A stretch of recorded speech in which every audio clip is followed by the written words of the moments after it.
எல்லோருக்கும் வணக்கம். எல்லோரையும் வேர்ல்ட்ஸ் பெஸ்ட் தமிழ் சேனலுக்கு வரவேற்கிறோம்.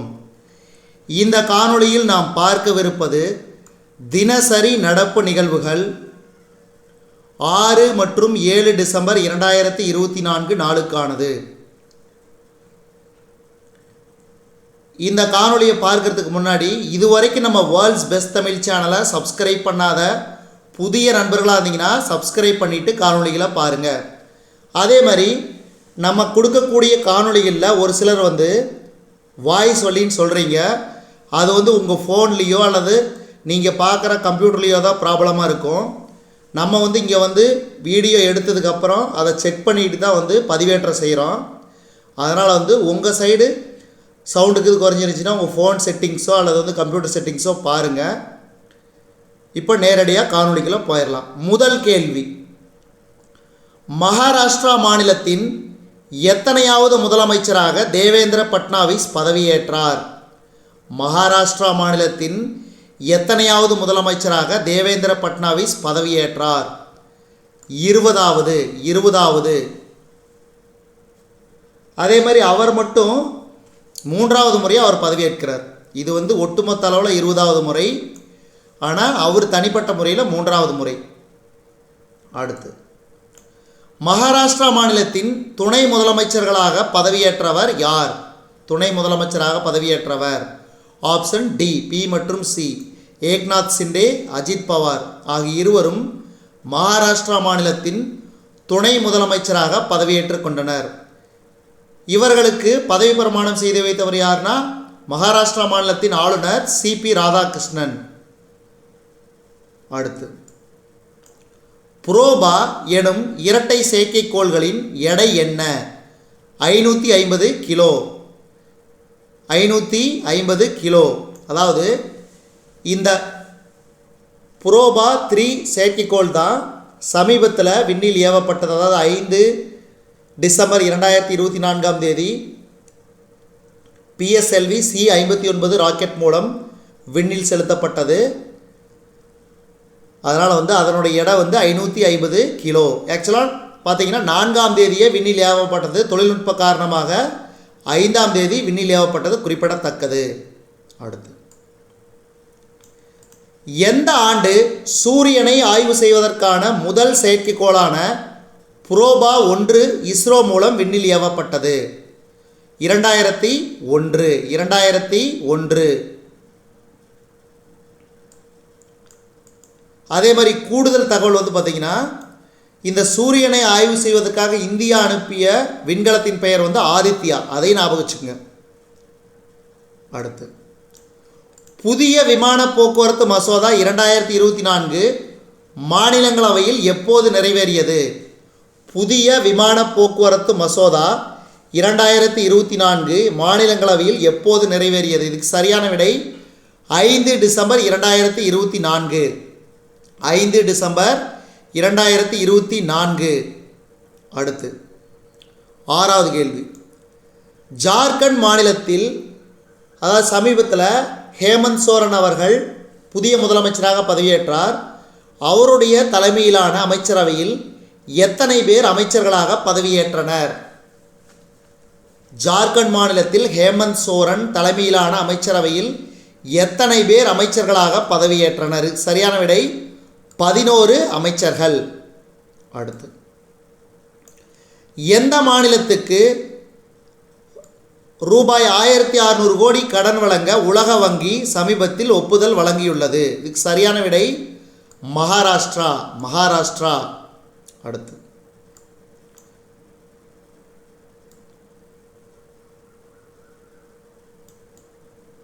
எட்டாவது கேள்வி, 2024 ஆண்டின் தேசிய பஞ்சாயத்து விருதை வென்ற கிராமம் எது?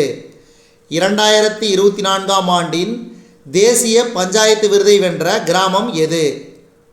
மகாராஷ்டிரா மாநிலத்தில் உள்ள கிராமம் உடி புத்ரூக். அடுத்து, வடக்கு அரபிக்கடலில் மூழ்கிய இந்திய வணிக கப்பலின் பெயர் என்ன? வடக்கு அரபிக்கடலில் மூழ்கிய இந்திய வணிக கப்பலின் பெயர் MSV AI பிரான்பீர். அடுத்து, 10வது கேள்வி, வடக்கு அரபிக்கடலில் மூழ்கிய MSVAI பிரான்பீர் என்ற இந்திய வணிக கப்பலில் சிக்கியிருந்த எத்தனை மாலுமிகளை இந்திய கடலோர காவல் படை பாகிஸ்தான் உதவியுடன் மீட்டது? இதுக்கு சரியான விடை 12 மாலுமிகள். 12 மாலுமிகள். அடுத்து, விவசாயிகளுக்கு வழங்கப்படும் பிணையில்லா, இது வந்து பிணின்னு சொல்லிட்டு நான் வந்து பிணிங்கிறது நோய், இது டைப் பண்ணும்போது அந்த நைங்கிறது கரெக்டாக வரல. பிணையில்லா, விவசாயிகளுக்கு வழங்கப்படும் பிணையில்லா கடன் உச்சவரம்பை ரூபாய் 1.6 லட்சத்திலிருந்து எவ்வளவு தொகையாக இந்திய ரிசர்வ் வங்கி உயர்த்தியது? இதுக்கு சரியான விடை ரூபாய் 2 லட்சம். ரூபாய் 2 லட்சம். அடுத்து, தமிழகத்துக்கு பெஞ்சால் புயல் பாதிப்புக்கு உதவுவதற்காக எவ்வளவு தொகையை விடுவிக்க மத்திய உள்துறை அமைச்சகம் ஒப்புதல் வழங்கியது? தமிழகத்துக்கு பெஞ்சால் புயல் பாதிப்புக்கு உதவுவதற்காக எவ்வளவு தொகையை விடுவிக்க மத்திய உள்துறை அமைச்சகம் ஒப்புதல் வழங்கியது? ரூபாய் 944 கோடி. அதாவது தமிழக அரசு வந்து உடனடியாக 2000 கோடி ரூபாயை விடுவிக்க கேட்டுருந்துச்சு. ஆனால் வந்து பார்த்தீங்கன்னா மத்திய உள்துறை அமைச்சகம் 944 கோடி ரூபாய்க்கான ஒப்புதலை வழங்கியது. அடுத்து, இந்திய ஜீரண மண்டல மருத்துவ அமைப்பின் மேன்மை மிகு விருது 2024 யாருக்கு வழங்கப்பட்டது? TS சந்திரசேகர். TS சந்திரசேகர். அடுத்து, அஷ்டலட்சுமி மகோத்சவ் விழாவை தொடங்கி வைத்தவர் யார்? அஷ்டலட்சுமி மகோத்சவ் விழாவை தொடங்கி வைத்தவர் யார்? ஆப்ஷன் ஏ, பிரதமர் நரேந்திர மோடி அவர்கள். இந்த விழா வந்து வடகிழக்கு மாநிலங்களில் பிரத்யேகமாக கொண்டாடப்படும் ஒரு விழா என்பது குறிப்பிடத்தக்கது. வடகிழக்கு மாநிலங்கள்னால் என்னென்ன? இந்த மாதிரி மேகாலயா, திரிபுரா, அஸ்ஸாம், மணிப்பூர், ஸோ இந்த மாதிரி மிசோரம், இந்த மாதிரி இருக்கிற மாநிலங்கள் தான் வந்து அருணாச்சல பிரதேசம், இதெல்லாம் தான் வடகிழக்கு மாநிலங்கள். இதெல்லாம் ஞாபகம் வச்சுக்கணும். அதாவது 7 சிஸ்டர்ஸ் அப்படின்னு அழைக்கப்படக்கூடிய மாநிலங்களில் கொண்டாடப்படக்கூடிய ஒரு விழா தான் அஷ்டலட்சுமி மகோத்சவ் விழா. அடுத்து 15வது கேள்வி, 2024 ஆண்டின் அமைதி, ஆயுத குறைப்பு மற்றும் மேம்பாட்டுக்கான இந்திரா காந்தி விருது யாருக்கு அறிவிக்கப்பட்டது? 2024 ஆண்டின் அமைதி, ஆயுத குறைப்பு மற்றும் மேம்பாட்டுக்கான இந்திரா காந்தி விருது யாருக்கு அறிவிக்கப்பட்டது? சரியான விடை option A, Mitchell Bachelet. Mitchell Bachelet. இவர் வந்து சிலி நாட்டைச் சேர்ந்த பிரதமர் என்பது குறிப்பிடத்தக்கது. Mitchell Bachelet.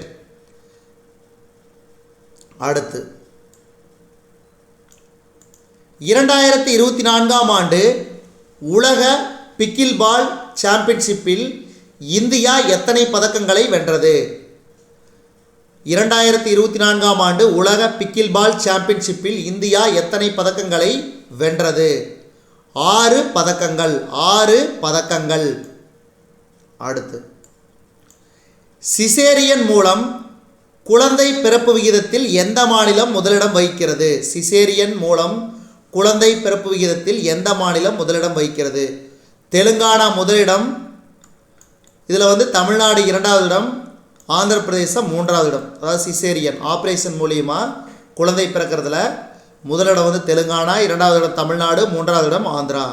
அடுத்து, 2024 ஆண்டுக்கான யுனெஸ்கோவின் சிறப்பு விருது பெற்ற துக்காச்சி ஆபத் சகாயேஸ்வரர் கோவில் எங்கு அமைந்துள்ளது?